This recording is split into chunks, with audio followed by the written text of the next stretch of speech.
First contact deception. The Aetherian monitoring station hung silent in the void, its crystalline structure reflecting the distant starlight like a faceted jewel. First observer Nixus watched through multiple sensor arrays as the unknown vessel approached their space. Its design was crude by Aetherian standards, all sharp angles and exposed metal, burning fuel inefficiently as it pushed through the darkness between stars. Analysis complete, observer reported Sentinel Marith, her luminescent patterns pulsing with concern. The vessel matches no known configuration in our database. Power signatures suggest early warp technology. But what? Nix's own bioluminescent patterns shifted to show interest. The energy readings don't align. Their weapon systems are extraordinarily advanced for such a primitive drive system. It's as if they've built a quantum cannon into a steam engine. Nixus moved closer to the holographic display, studying the approaching ship. The vessel, designated HSV Valiant, according to their scans, continued its steady approach. Its course suggested purpose rather than random exploration, yet its technology level should have made such precise navigation impossible. Send the standard greeting package, Nixus ordered. Let's see how they respond. The response came almost instantly, in perfect Aetherian mathematical syntax. The impossible ship was hailing them, speaking their language as if they'd known it for centuries. This is Admiral Darius Vale of the human space vessel Valiant. The transmission began. We come seeking peaceful contact with the Aetherian collective. The control chamber fell silent. They hadn't included their species name in the greeting package. They know us, Myrith whispered, her patterns now showing alarm. How can they know us? Before Nixus could respond, new energy signatures bloomed across their sensor arrays. The seemingly primitive human vessel was changing, its outer hull shifting like liquid metal. What had appeared to be crude armor plates were revealing themselves as advanced metamaterial surfaces. The primitive drive system was dissolving into something their sensors couldn't even categorize. By the first light, Myrith gasped. It was all a disguise. A new transmission came through. We apologize for the deception. First observer Nixus. But we needed to understand how you would react to what you perceived as a less advanced species. Humanity has been watching, learning, and protecting this sector of space for longer than you might imagine. We believe it's time we had an honest conversation about the future of our peoples. The human vessel now hung in space before them, its true form revealed. A masterpiece of technology that made their own advanced ship look primitive by comparison. And as Nixus studied the readings more carefully, they realized this was only the beginning of the revelations to come. How do you know my name? Nixus managed to ask. Admiral Vale's response held a note of amusement. We know many things, first observer. The real question is, are you ready to learn what humanity has been protecting you from all these years? The hidden fleet. The news of the human vessel's transformation spread through the Aetherian collective like a quantum shockwave. In the Grand Assembly chamber of the collective's capital station, High Counselor Thaurix watched the holographic replay for the 100th time, the seemingly primitive ship morphing into something that defied their understanding of physics itself. Our entire defense network didn't even recognize it as a threat, Captain Rena Blackwood explained to the assembled council. The human officer stood calmly at the center of the chamber, her presence both reassuring and unsettling to the gathered Aetherians. That was by design. We've spent centuries studying your sensor technologies, understanding their blind spots. Centuries. Thaurix's crystalline form pulsed with disbelief. You've been watching us for centuries. Rena nodded, touching a control on her wrist. The chamber's holographic display expanded, showing hundreds of points of light throughout Aetherian space. Each of these points represents a human observation post or hidden vessel. We've been here all along, protecting your trade routes, defending against pirates, preventing natural disasters. Impossible, one council member declared. We would have detected the magnetic storm that nearly destroyed Colony Station 7 last year. Rena interrupted. Did you ever wonder why it suddenly dissipated? Or the mysterious destruction of the Northian pirate fleet that had been raiding your outer colonies? The unexplained sensor ghosts that your ships occasionally detect near dangerous spatial anomalies. The chamber fell silent as understanding dawned. Farik stepped forward, their crystalline form now glowing with a mix of emotions. Those were all you. All this time. Humanity learned long ago that the best way to protect something is from the shadows, Rena explained. We found the remains of an ancient war in our solar system, technology far beyond our own at the time. It taught us two crucial lessons. We weren't alone in the universe, and we needed to be very, very careful about how we revealed ourselves. The holographic display shifted, showing a massive structure hidden in what the Aetherians had always thought was an uninhabitable system. This is Station Prometheus, Rena continued. Our main base of operations in this sector. We built it 300 years ago, using technology reverse-engineered from those ancient ruins. From here, we've coordinated our efforts to protect not just the Aetherian collective, but dozens of other developing civilizations. Why reveal yourselves now? Thalrix asked, their voice carrying the weight of their position. Rena's expression grew serious. Because what's coming next requires us to work together openly. The threats we've been quietly handling are nothing compared to what our long-range sensors have detected. The display changed again, showing massive energy signatures moving through deep space. The patterns were unlike anything the Aetherians had ever seen. Vast, organized, and unmistakably artificial. 3 months ago, our deep space arrays detected these signatures, Rena explained. They match energy patterns we found in those ancient ruins, the ones that showed signs of a devastating war. Whatever destroyed that ancient civilization is returning, and this time, they're bringing an armada. Thalrix studied the readings, their scientific training allowing them to grasp the immensity of what they were seeing. These energy outputs, they're beyond anything we thought possible. Beyond what you thought possible, Rena corrected gently. Humanity has had centuries to prepare, to advance our technology far beyond what we've shown. But even we can't face this alone. That's why we're here, why we're revealing ourselves now. We need to form an alliance, combine our strengths. The council chamber erupted in discussion, hundreds of voices speaking at once. Thalrix raised their hand for silence, then turned to Rena. You speak of alliance, yet you've deceived us for centuries. How can we trust you? Rena smiled, touching her wrist control one final time. The chamber's displays showed new images, recordings from human ships over the centuries. Aetherian vessels saved from destruction, colonies protected from natural disasters, threats eliminated before they could harm innocent lives. We don't ask for your trust based on words, she said quietly. We ask for it based on actions. Humanity has been your guardian for 3 centuries, asking nothing in return. Now we ask only that you stand with us to protect not just your people, but all people from what's coming. Thalrix looked around the chamber, seeing the impact of Rena's words on their fellow council members. The fear and suspicion were still there, but something else was growing stronger. Hope. Ancient threats. Deep within Station Prometheus, Commander James Marshall stood before a holographic display that filled an entire chamber. Beside him, Science Director Zafira of the Aetherian Collective floated in her containment field, her ethereal form pulsing with intense curiosity as she studied the ancient data streams. These ruins you found, Zafira said, her translated voice carrying a note of awe. They're not just wreckage. They're a warning.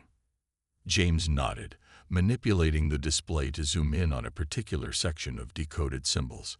It took us decades to understand even the basics of their language. The civilization that left these ruins called themselves the predecessors. They weren't just advanced, they were ancient beyond our comprehension. The holographic display shifted, showing complex mathematical equations that seemed to bend and twist in impossible ways. But what truly terrified them, James continued, were the beings they called the Void Hunters. New images appeared, Massive ships that seemed to absorb light itself, leaving trails of darkness in their wake. The recordings, though millions of years old, still carried an aura of menace that made even Zephyr's usually steady form flicker with unease. The predecessors believed they were alone in the galaxy, James explained. They spread across thousands of star systems, building wonders we still can't fully comprehend, but their isolation made them complacent. When the Void Hunters first appeared, the predecessors weren't ready. These energy signatures, Zephyra gestured to the current deep space readings, they match exactly. Not exactly, James corrected. They're stronger now. They've evolved, just as we have. But the basic patterns are the same. The Void Hunters don't just consume resources, they consume potential. They're drawn to civilizations on the brink of major technological breakthroughs. Zephyr's form pulsed with sudden understanding, like the Aetherian Collective's recent advances in quantum manipulation. Precisely. Your people are approaching a technological threshold that would have made you visible to them. That's one reason we've been helping from the shadows, slowing certain advances, guiding development along paths that would be harder for them to detect. The chamber's door slid open, admitting a team of human and Aetherian scientists. They carried with them fragments of technology, pieces of the ancient ruins that had taught humanity so much. Director Zephyra, one of the human scientists, called out, "We've managed to activate one of the predecessor defense matrices. The power requirements are enormous, but..." A sudden alarm cut through the air, its pitch making both humans and Aetherians wince. The holographic display shifted automatically, showing a massive disturbance at the edge of charted space. "They're early," James whispered, his face paling. "All our projections showed we had at least 3 more months." The display zoomed in on the disturbance. What had appeared as a single massive energy signature resolved into hundreds of smaller ones. A fleet of Void Hunter ships, their dark forms already beginning to affect the space around them. "How?" Zephyra demanded, her form now pulsing rapidly with alarm. "How did they approach so close without detection?" James's expression hardened as he studied the readings. "They're using our own tactics against us. All those centuries we spent developing stealth technology, learning to hide in plain sight. They were watching us just as we were watching you." "Commander," one of the human officers called out, "we're detecting similar disturbances in 7 other sectors. They're not just approaching, they're surrounding us." The chamber erupted into activity as both humans and Aetherians rushed to their stations. James turned to Zephyra, his voice tight with urgency. "We need to accelerate everything. All those defensive systems we've been slowly developing, all the technologies we've been carefully testing. We need them now." "The collective isn't ready," Zephyra protested. "Our people are still trying to adjust to the idea that humanity has been here all along. To ask them to immediately join in a war. We don't have a choice anymore," James interrupted. "The Void Hunters don't negotiate. They don't offer terms. They consume, they destroy, and they move on. The predecessors learned that too late. We won't make the same mistake." He turned back to the display, watching as more Void Hunter ships emerged from the darkness. "Contact Admiral Vale and Captain Blackwood. Tell them to implement Protocol Omega. And send word to every human outpost and hidden base. It's time to bring everything into the light." "What about the other species?" Zephyra asked. "The ones you've been protecting besides us." James's expression was grim. "We reveal ourselves to all of them. Now, no more secrets, no more shadows. The Void Hunters want to find advanced civilizations. We'll show them one.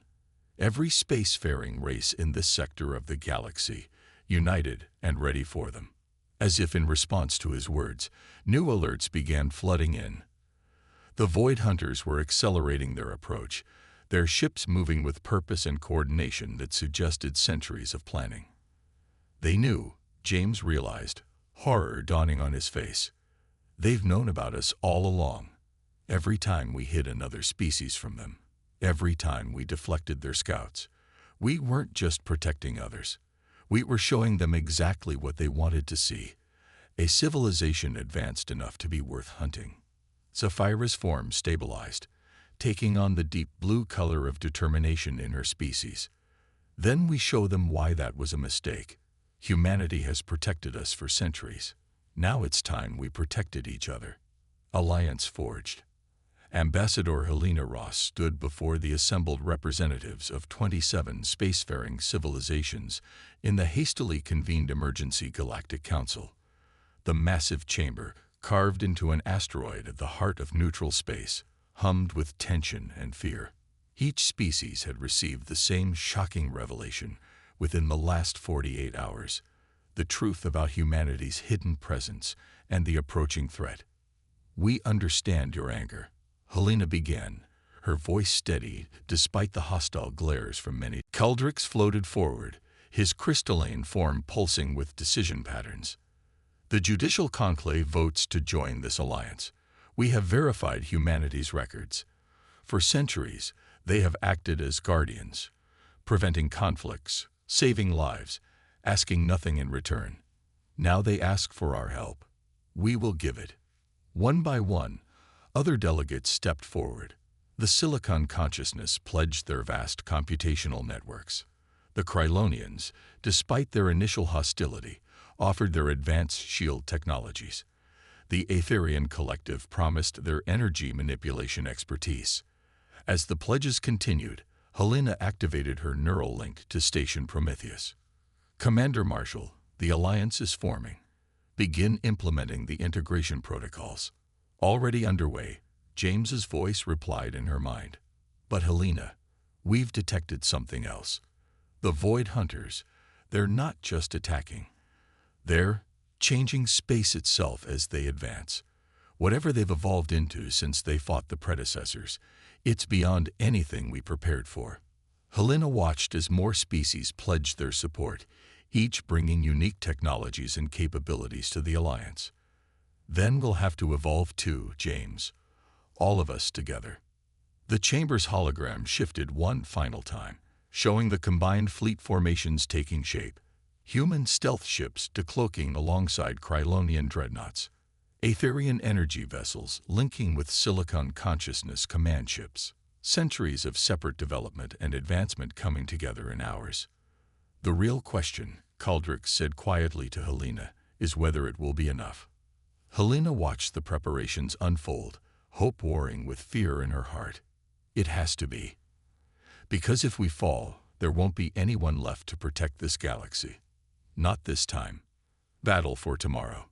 Fleet Commander Diana Chen watched from the bridge of the HSV Prometheus as the combined fleet took its final formation. The vast array of ships stretched across space, human vessels with their advanced stealth systems, Aetherian energy ships pulsing with power, massive Krylonian dreadnoughts, and dozens of other species vessels, each bringing their own unique strengths to the battle line. "The Void Hunters have entered the Helios sector," reported War Chief Vorxes of the Krylonian Defense Force. His scaled form stood rigid at the tactical station, reading data from the combined sensor network. "Their formation. It's like nothing we've ever seen." The main view screen showed the approaching enemy fleet. The Void Hunter ships seemed to bend reality around them, creating patches of absolute darkness that sensors couldn't penetrate. As they advanced, space itself appeared to warp and twist, creating patterns that hurt the eyes to look at. "All ships, battle positions," Diana ordered, her voice carrying across the combined fleet's communication network. "Remember your training. Remember what we're fighting for. Every species, every world, every future that could be. It all comes down to this moment." The first wave of Void Hunter ships accelerated suddenly, moving at speeds that should have been impossible. They struck the Alliance's outer defense line like a tide of darkness. But this time, they met something they hadn't expected. "Krylonian shield holding," Vorxes announced with fierce pride. "Their energy absorption technology can't penetrate our quantum barriers." Diana allowed herself a small smile. The Void Hunters had expected to face the same fragmented, isolated civilizations they'd destroyed so many times before. Instead, they found a unified force, combining technologies and strategies in ways they couldn't have anticipated. Etherian Energy Division, execute Pattern Sigma, she commanded. A group of crystalline ships moved forward, their forms channeling pure energy in ways that even humanity hadn't mastered.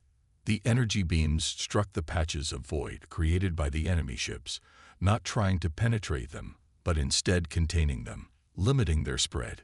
Silicon consciousness predictive matrices are online, another officer reported. They're mapping the Void Hunters' tactical patterns, starting to see weaknesses in their formation. The battle unfolded across space like a deadly dance. The Void Hunters were powerful, their technology beyond anything the Alliance had faced before. But they fought alone, each ship operating independently, while the Alliance fought as one. Multiple breaches in Sector 7. Vorxus called out. They're adapting to our shields. This is Station Prometheus. Commander Marshall's voice came through. Activating the predecessor defense matrix now. Ancient technology, dormant for millions of years, surged to life. Energy fields older than most civilizations spread across space, creating channels that the Void Hunters couldn't twist or corrupt. But the power requirements were enormous. Station Prometheus is losing structural integrity, an officer reported. The ancient systems are drawing too much power. Diana watched as the battle reached its critical moment. The Void Hunters were being contained, but the cost was mounting. Every second they maintained the defense matrix brought Station Prometheus closer to collapse. Commander Marshall, she called out, evacuate the station.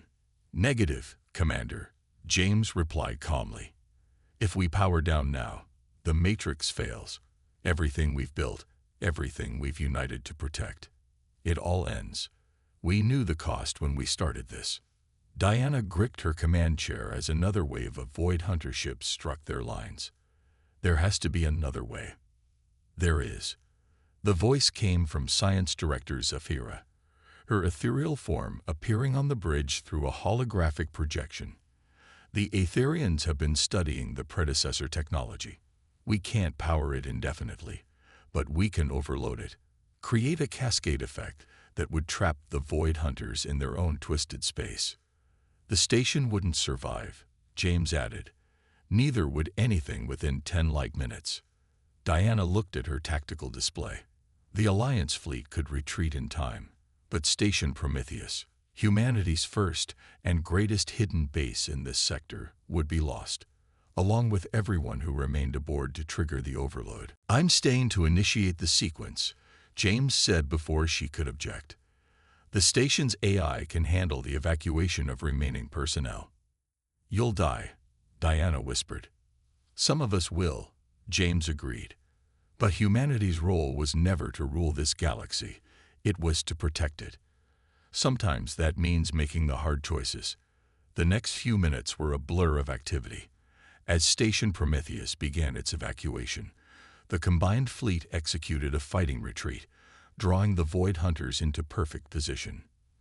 Diana watched as the massive station, home to centuries of human advancement and sacrifice, prepared for its final act. All ships clear, Vorxus reported. Station Prometheus reports ready for overload sequence. Diana straightened in her chair. Commander Marshall, James, it's been an honor. The honor was ours, James replied. For centuries, we watched over this galaxy from the shadows. Now we leave it in the light, united and strong. Station Prometheus, initiating final sequence. The explosion, when it came, was unlike anything Diana had ever seen. Station Prometheus didn't simply destroy itself. It created a cascade of energy that caught the Void Hunter fleet in a web of twisted space-time.